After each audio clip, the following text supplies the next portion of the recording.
Robert Dafford has done a magnificent thing to decorate an otherwise utilitarian thing called flood walls. Necessary though they are, it's made them live, and it's made them a thing of beauty all through the Ohio. Robert Dafford was chosen for these murals because he was already famous as a public artist. His most famous work was already established, and that would have been the history of the Arcadians in their arrival in Louisiana. In the beginning, it was only through books, articles, magazines that I was able to find the references I needed to create the first historical paintings I made. But of course I took this on because it didn't exist. And this is primary through all of the places that I've worked.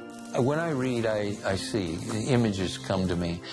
And the more I read, the more images come to me. It was a lot more difficult then because we didn't have the internet. You know, it's I really liked going to libraries and archives and talking to historians and being put on a trail. I didn't know that I would enjoy that.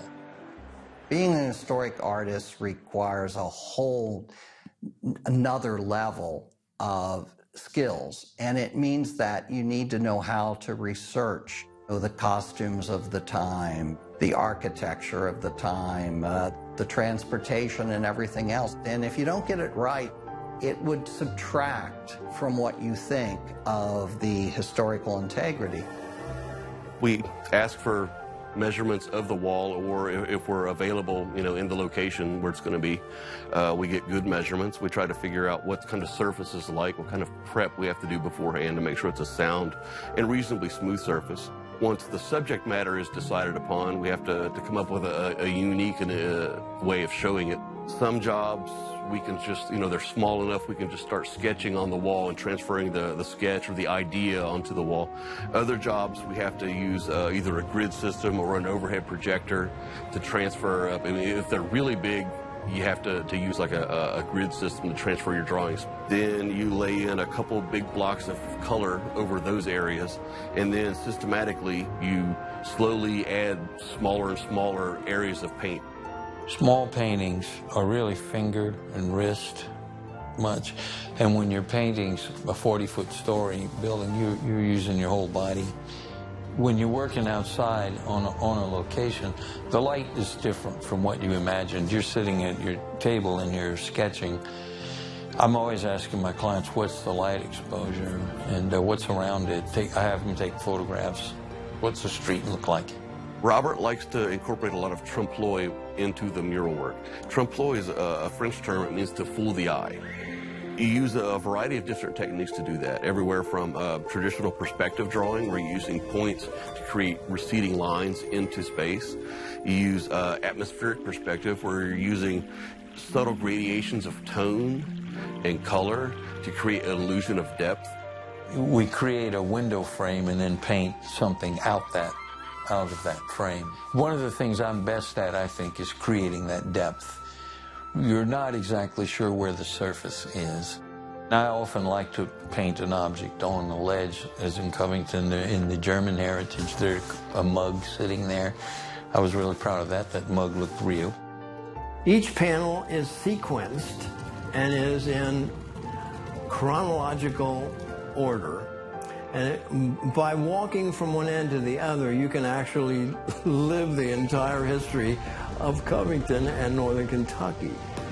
One of the great murals is the one showing John Roebling, the famous designer of the Covington-Cincinnati Suspension Bridge, who would later on go on to design the Brooklyn Bridge, standing right next to really the entrepreneurial genius, the president of the bridge company, and that is Covington resident Amos Schenkel.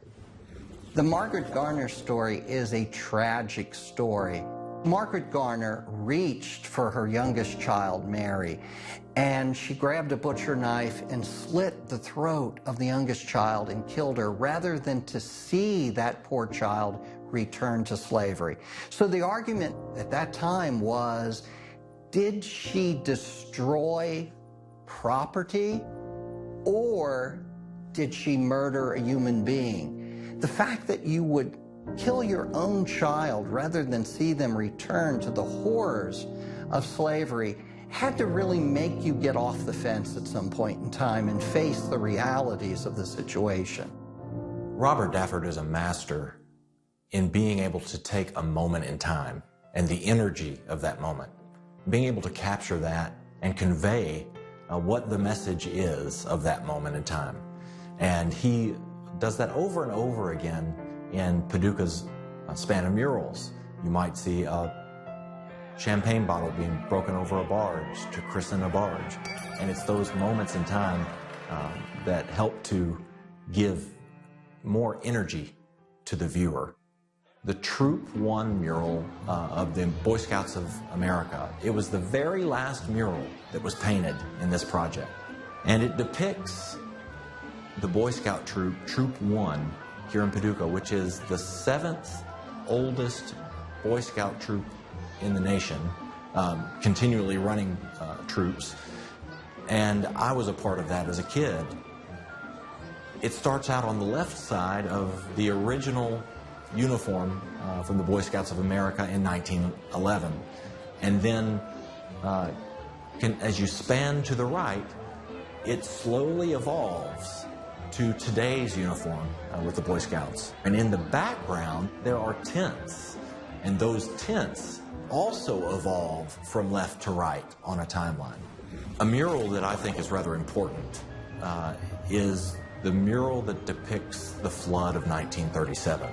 And up in the upper right-hand corner, you will see a cow on a second-story porch.